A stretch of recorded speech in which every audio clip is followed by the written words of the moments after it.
وهو الذي أنشأ جنات معروشات وغير معروشات والنخل والزرع مختلفا أكله والزيتون والرمان متشابها وغير متشابه كلوا من ثمره إذا أثمر وآتوا حقه يوم حصاده ولا تسرفوا إنه لا يحب المسرفين. പന്തലിൽ പടർത്തപ്പെടുന്നതും അല്ലാത്തതുമായ പലതരം തോട്ടങ്ങളും മുന്തിരിത്തോപ്പുകളും ഈത്തപ്പഴത്തോട്ടങ്ങളും ഉണ്ടാക്കിയത് അല്ലാഹു മാത്രമാകുന്നു. പലതരം ആഹാരങ്ങൾ ലഭിക്കുന്ന വിളകളുണ്ടാക്കിയതും രൂപത്തിൽ സാദൃശ്യമുള്ളതും രുചിയിൽ വ്യത്യാസമുള്ളതുമായ ഫലങ്ങളുണ്ടാക്കുന്ന ഒലീവിന്റെയും അന്നാറിന്റെയും വൃക്ഷങ്ങളുണ്ടാക്കിയതും അവൻ തന്നെ. അവ കായ്ക്കുമ്പോൾ ഫലങ്ങൾ ഭുജിച്ചുകൊള്ളുവിൻ. അവയുടെ കൊയ്ത്തുകാലത്ത് അല്ലാഹുവിന്റെ അവകാശം കൊടുക്കുകയും ചെയ്യുവിൻ. അതിര് കവിയാതിരിക്കുവിൻ. എന്തുകൊണ്ടെന്നാൽ അതിര് കവിയുന്നവരെ അല്ലാഹു സ്നേഹിക്കുന്നില്ല. രണ്ടു വിധത്തിലുള്ള കൃഷികളാണ് ഇവിടെ ഉദ്ദേശ്യം. ഒന്ന്, പന്തലുകളിലും മറ്റും പടർത്തപ്പെടുന്ന മുന്തിരി, പയർ, കുമ്പളം, കയ്പ മുതലായ വള്ളികൾ. രണ്ട്, തണ്ടും തടിയുമായി വളരുന്ന മരങ്ങളും ചെടികളും. ഇങ്ങനെ ഏതിനത്തിൽപ്പെട്ട തോട്ടങ്ങൾക്കും ഉൽപ്പന്നങ്ങൾക്കും പ്രകൃതവാക്യത്തിന്റെ തത്വം ബാധകമാണ്. وَمِنَ الْأَنْعَامِ حَمُولَةً وَفَرْشًا كُلُوا مِمَّا رَزَقَكُمُ اللَّهُ وَلَا تَتَّبِعُوا خُطُوَاتِ الشَّيْطَانِ إِنَّهُ لَكُمْ عَدُوٌّ مُبِينٌ. നാൽക്കാലികളിൽപ്പെട്ട സവാരി ചെയ്യാനും ഭാരം വഹിപ്പിക്കാനും ഉപയോഗിക്കുന്ന മൃഗങ്ങളെയും ഭക്ഷണമായും വിരിപ്പായും പ്രയോജനപ്പെടുന്ന മൃഗങ്ങളെയും സൃഷ്ടിച്ചത് അവൻ തന്നെയാകുന്നു. അല്ലാഹു നിങ്ങൾക്കേകിയ ഈ വിഭവങ്ങളിൽ നിന്ന് ഭക്ഷിച്ചുകൊള്ളുവിൻ. ചെകുത്താന്റെ കാൽപ്പാടുകൾ പിൻപറ്റാതിരിക്കുവിൻ. എന്തുകൊണ്ടെന്നാൽ അവൻ നിങ്ങൾക്ക് തെളിഞ്ഞ ശത്രുവാകുന്നു. മൃഗങ്ങളെ ഫർഷ് എന്ന് വിശേഷിപ്പിച്ചത് അവ ഭൂമിയോട് ചേർന്നു നിൽക്കുന്നതുകൊണ്ടാവാം, അല്ലെങ്കിൽ അവയെ അറുക്കാൻ നിലത്ത് കിടത്തുന്നതുകൊണ്ടാവാം. അതുമല്ലെങ്കിൽ അവയുടെ തോൽ കൊണ്ടും ചർമ്മം കൊണ്ടും വിരിപ്പുകൾ ഉണ്ടാക്കുന്നതുകൊണ്ടുമാവാം. വാചക പരമ്പര പരിശോധിക്കുമ്പോൾ അല്ലാഹു ഇവിടെ 3 സംഗതികൾ പഠിപ്പിക്കാൻ ഉദ്ദേശിച്ചതായി മനസ്സിലാവും. ഒന്ന്, മനുഷ്യന് ലഭിച്ചിരിക്കുന്ന തോട്ടങ്ങളും കൃഷിയിടങ്ങളും മൃഗങ്ങളുമെല്ലാം ദൈവദത്തങ്ങളാണ്. അവയുടെ ദാനത്തിൽ മറ്റാർക്കും പങ്കില്ല. അതിനാൽ അവയുടെ പേരിൽ മറ്റൊരാൾക്ക് നന്ദി പ്രകടിപ്പിക്കാനും പാടില്ല. 2, അവ ദൈവദത്തമാണെങ്കിൽ അവയുടെ ഉപയോഗം ദൈവദത്തമായ നിയമത്തിന് അനുസൃതമാവേണ്ടതാണ്. അതു സംബന്ധിച്ച് വല്ല പരിധിയും നിർണയിക്കാൻ മറ്റാർക്കും അവകാശമില്ല. ദൈവം തന്ന വിഭവങ്ങളിൽ ദൈവത്തിന്റേതല്ലാത്ത പരിധികളും ആചാരങ്ങളും പാലിക്കുന്നതും ദൈവേതരന്മാർക്ക് കൃതജ്ഞത പ്രകാശിപ്പിക്കുന്നതും അസംബന്ധമാണ്. മാത്രമല്ല അതുതന്നെയാണ് പരിധി ലംഘനവും, ചെകുത്താന്റെ കാൽപ്പാടുകൾ പിന്തുടരലും. 3, ഇവ അല്ലാഹു മനുഷ്യന് നൽകിയത് ഭക്ഷണം പോലെയുള്ള ഉപയോഗങ്ങൾക്കാണ്, ധാരാളം നിഷിദ്ധമാക്കി വെക്കാനല്ല. ദൈവദത്തമായ ആഹാരവസ്തുക്കളിന്മേൽ മനുഷ്യർ സ്വേച്ഛാനുസാരം ചുമത്തുന്ന ഉപാധികളും നിബന്ധനകളുമെല്ലാം ദൈവഹിതത്തിന് കടകവിരുദ്ധമാണ്. 8 أزواج من الضأن 2 ومن المعز 2 قل الذكرين حرم أم الأنثيين أما اشتملت عليه أرحام الأنثيين نبئوني بعلم إن كنتم صادقين. 2 ചെമ്മരിയാട് വർഗത്തിൽ നിന്നും 2 കോലാട് വർഗത്തിൽ നിന്നും 8 ആണും പെണ്ണുമാണിത്. പ്രവാചകൻ അവരോട് ചോദിക്കുക, അല്ലാഹു അവയിൽ ആണിനെയാണോ നിരോധിച്ചിട്ടുള്ളത് അതോ പെണ്ണിനെയോ? അതുമല്ല, ചെമ്മരിയാടിന്റെയും കോലാടിന്റെയും ഗർഭാശയത്തിലുള്ള കുട്ടികളെയാണോ? എനിക്ക് ജ്ഞാനത്തിന്റെ അടിസ്ഥാനത്തിൽ പറഞ്ഞു തരിക. നിങ്ങൾ സത്യവാൻമാരെങ്കിൽ. അതായത് ഊഹാപോഹത്തിന്റെയോ അന്ധവിശ്വാസത്തിന്റെയോ പൂർവ്വ പാരമ്പര്യത്തിന്റെയോ അടിസ്ഥാനത്തിലല്ല നിങ്ങൾ ഈ ചോദ്യത്തിന് മറുപടി പറയേണ്ടത്. നിങ്ങളുടെ കൈവശം ശരിയായ വല്ല വിജ്ഞാനവുമുണ്ടെങ്കിൽ അത് അവതരിപ്പിച്ചുകൊണ്ടാണ്. وَمِنَ الْإِبِلِ اثْنَيْنِ وَمِنَ الْبَقَرِ اثْنَيْنِ قُلْ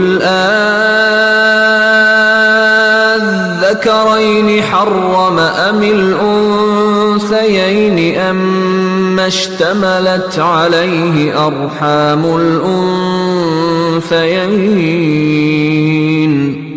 أَمْ كُنتُمْ شُهَدَاءَ إِذْ وَصَّاكُمُ اللَّهُ بِهَذَا فَمَنْ أَظْلَمُ مِمَّنِ افْتَرَى عَلَى اللَّهِ كَذِبًا لِيُضِلَّ النَّاسَ بِغَيْرِ عِلْمٍ إِنَّ اللَّهَ لَا يَهْدِي الْقَوْمَ الظَّالِمِينَ. ഇതുപോലെ ഒട്ടകവർഗത്തിൽ നിന്ന് ഈ രണ്ടെണ്ണവും ഗോവർഗത്തിൽ നിന്ന് ഈ രണ്ടെണ്ണവും ചോദിക്കുക. അല്ലാഹു അവയിൽ ആണിനെയാണോ നിഷിദ്ധമാക്കിയത് അതോ പെണ്ണിനെയോ?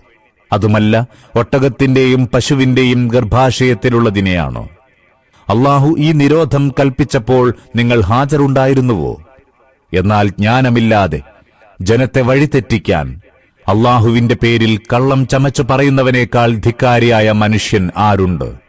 തീർച്ചയായും ഇത്തരം ധിക്കാരികൾക്ക് അല്ലാഹു സന്മാർഗം കാണിക്കുകയില്ല.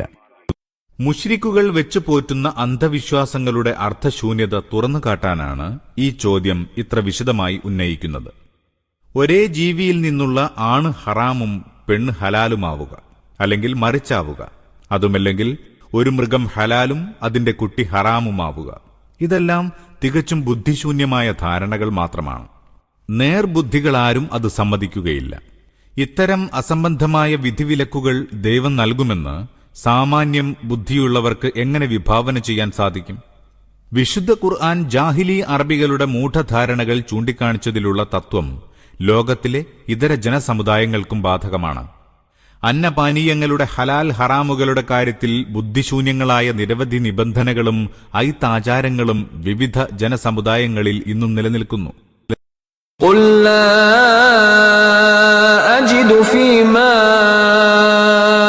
أُوحِيَ إِلَيَّ مُحَرَّمًا عَلَى طَاعِمٍ يَطْعَمُهُ إِلَّا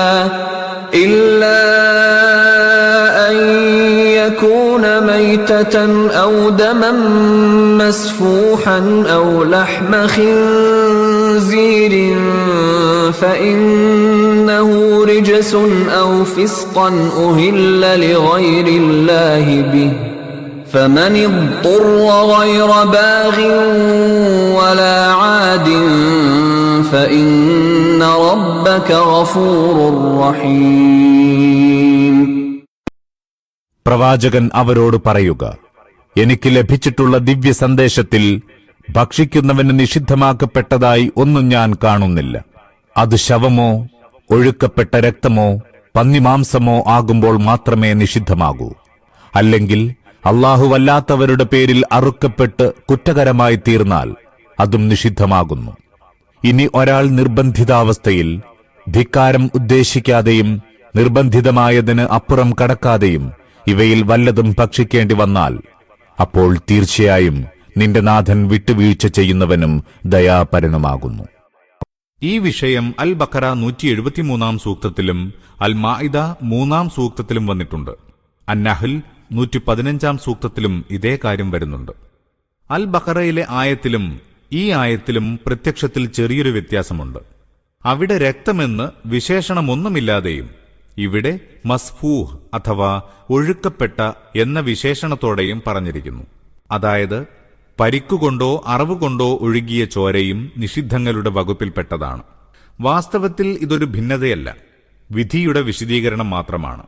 ഇതേ പ്രകാരം അൽ മാഇദ സൂക്തത്തിൽ പ്രസ്തുത 4 വസ്തുക്കളെ കൂടാതെ മറ്റു ചിലതും നിഷിദ്ധങ്ങളുടെ കൂട്ടത്തിൽ എണ്ണിയിരിക്കുന്നു. ശ്വാസം മുട്ടിയോ അടിച്ചു കൊന്നോ താഴോട്ട് വീണോ തമ്മിൽ കുത്തിയോ ചത്തുപോയതും ഹിംസ്ര ജന്തുക്കൾ തിന്നതുമായ ജീവികളും നിഷിദ്ധങ്ങളാണെന്ന് അവിടെ പറഞ്ഞിട്ടുണ്ട്. ഇതും ഭിന്നതയല്ല, വിശദീകരണം മാത്രമാണ്. അങ്ങനെയെല്ലാം ചത്തുപോയ ജന്തുക്കളും ശവത്തിന്റെ നിർവചനത്തിൽ പെടുന്നുവെന്ന് അത് സൂചിപ്പിക്കുന്നു. ആഹരിക്കപ്പെടുന്ന ജീവികളിൽ പ്രസ്തുത 4 ഇനം മാത്രമേ ഹറാമുള്ളൂ. മറ്റെല്ലാം ഭുജിക്കുന്നത് ഹലാലാണെന്നാണ് ഇസ്ലാമിക കർമ്മശാസ്ത്ര പടുക്കളിൽ ഒരു വിഭാഗത്തിന്റെ പക്ഷം. അബ്ദുല്ലാഹിബിൻ അബ്ബാസ്, ആയിഷ എന്നീ സ്വഹാബികളുടെ അഭിപ്രായവും അതാണ്. എന്നാൽ റസൂൽ ചില ജീവികളെ തിന്നുന്നത് നിരോധിക്കുകയോ അതിൽ അനിഷ്ടം പ്രകടിപ്പിക്കുകയോ ചെയ്തിട്ടുള്ളതായി ഹദീസുകളിൽ നിന്ന് തെളിഞ്ഞിട്ടുണ്ട്. വളർത്തു കഴുത, ഹിംസ്ര ജന്തുക്കൾ, നഖമുള്ള പക്ഷികൾ എന്നിവ ഉദാഹരണങ്ങൾ. അതുകൊണ്ട് പ്രകൃത ഖുർആൻ സൂക്തത്തിൽ പ്രതിപാദിച്ച 4 എണ്ണത്തിൽ വിലക്ക് പരിമിതമല്ലെന്നും മറ്റു ചിലതിനു കൂടി അത് ബാധകമാണെന്നും അധിക കർമ്മശാസ്ത്രകാരന്മാരും അഭിപ്രായപ്പെടുന്നു. എന്നാൽ തുടർന്ന് അവർക്കിടയിൽ ചില ജീവികളുടെ വിലക്കിനെയും അനുവാദത്തെയും പറ്റി അഭിപ്രായ ഭേദങ്ങളുണ്ട്. ഉദാഹരണമായി വളർത്തുകഴുതയെ ഭുജിക്കുന്നത് ഇമാം അബു ഹനീഫ, ഇമാം മാലിക്, ഇമാം ഷാഫിഈ എന്നിവർ നിഷിദ്ധമായി ഗണിക്കുന്നു.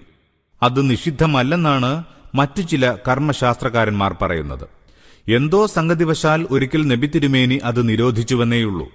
ക്രൂരമൃഗങ്ങളുടെയും വേട്ടപ്പക്ഷികളുടെയും ശവം തിന്നുന്ന ജന്തുക്കളുടെയും മാംസം നിരുപാധികമായി നിഷിദ്ധമാക്കിയിരിക്കുന്നു ഹനഫികൾ. എന്നാൽ ഇമാം മാലിക്കിന്റെയും ഇമാം ഔസായിയുടെയും അഭിപ്രായത്തിൽ വേട്ടപ്പക്ഷികൾ ഹലാലാണ്. ഇമാം ലൈസിന്റെ പക്ഷത്തിൽ പൂച്ച ഹലാലത്രേ. ഇമാം ഷാഫിഈയുടെ അഭിപ്രായത്തിൽ സിംഹം, നരി, ചെന്നായ തുടങ്ങി മനുഷ്യരെ ആക്രമിക്കുന്ന മൃഗങ്ങൾ മാത്രമാണ് ഹറാമായിട്ടുള്ളത്. ഇക്രിമയുടെ അഭിപ്രായത്തിൽ കാക്കയും കാട്ടുപൂച്ചയും ഹലാലാണ്. പ്രാണിവർഗം മുഴുവനും ഹനഫികൾ നിഷിദ്ധമാക്കുന്നു. പാമ്പ് ഹലാലാണെന്ന് ഇബ്നു അബീ ലൈലായും ഇമാം മാലിക്കും ഇമാം ഔസായിയും അഭിപ്രായപ്പെട്ടിരിക്കുന്നു. പ്രസ്തുത അഭിപ്രായങ്ങളും അവയ്ക്കുള്ള തെളിവുകളും പരിശോധിച്ചാൽ ഒരു കാര്യം വ്യക്തമാകും. വിശുദ്ധ ഖുർആനിൽ പ്രതിപാദിച്ചിട്ടുള്ള 4 വസ്തുക്കൾ തന്നെയാണ് ഇസ്ലാമിക ശരീഅത്തിൽ ഖണ്ഡിതമായി നിരോധിക്കപ്പെട്ടിട്ടുള്ളത്. ജന്തുക്കളിൽ മറ്റ് ഭോജ്യവസ്തുക്കളെ സംബന്ധിച്ചിടത്തോളം കറാഹത്തിന്റെ വിവിധ പടികളിലാണ് അവ സ്ഥിതി ചെയ്യുന്നത്. സ്വഹീഹായ ഹദീസുകൾ കൊണ്ട് കറാഹത്തെന്ന് തെളിഞ്ഞിട്ടുള്ളത് ഹറാമിന്റെ പരിധിയോടടുത്തു നിൽക്കുന്നു. എന്നാൽ കർമ്മശാസ്ത്രകാരന്മാരുടെ അഭിപ്രായ ഭേദത്തിന് വിധേയമായ വസ്തുക്കൾ വാസ്തവത്തിൽ മക്രൂഹ് തന്നെയോ എന്ന കാര്യം സംശയമാണ്. ഒരു സംഗതി നാം ഇവിടെ പ്രത്യേകം വിശദമാക്കേണ്ടതുണ്ട്. ചില ഭോജ്യവസ്തുക്കളോട് ചില വ്യക്തികൾക്ക് പ്രകൃത്യാ അറപ്പും വെറുപ്പുമുണ്ടായിരിക്കും. ദേശത്തിന്റെയോ വർഗത്തിന്റെയോ സമുദായത്തിന്റെയോ പാരമ്പര്യത്തിന്റെയോ അടിസ്ഥാനത്തിൽ വെറുക്കപ്പെടുന്ന വസ്തുക്കൾ വേറെയുമുണ്ട്. ഏതായാലും ഹറാമല്ലാത്തതൊക്കെ തിന്നുകൊള്ളണമെന്ന് ശരീഅത്ത് അനുശാസിച്ചിട്ടില്ല. അതിനാൽ അത്തരം വസ്തുക്കൾ തിന്നാൻ ആരെയും നിർബന്ധിക്കാവതല്ല. അതേപ്രകാരം ഒരു വ്യക്തിക്ക് അല്ലെങ്കിൽ സമൂഹത്തിന് എന്തോ കാരണവശാൽ അറപ്പുള്ള ഭോജ്യവസ്തു ഇതരന്മാർക്ക് നിയമം മൂലം നിഷിദ്ധമാക്കുന്നതും അനീതിയാണ്. ആർക്കും അതിന് അധികാരമോ അവകാശമോ ഇല്ല. وهو الذي أنشأ جنات معروشات وغير معروشات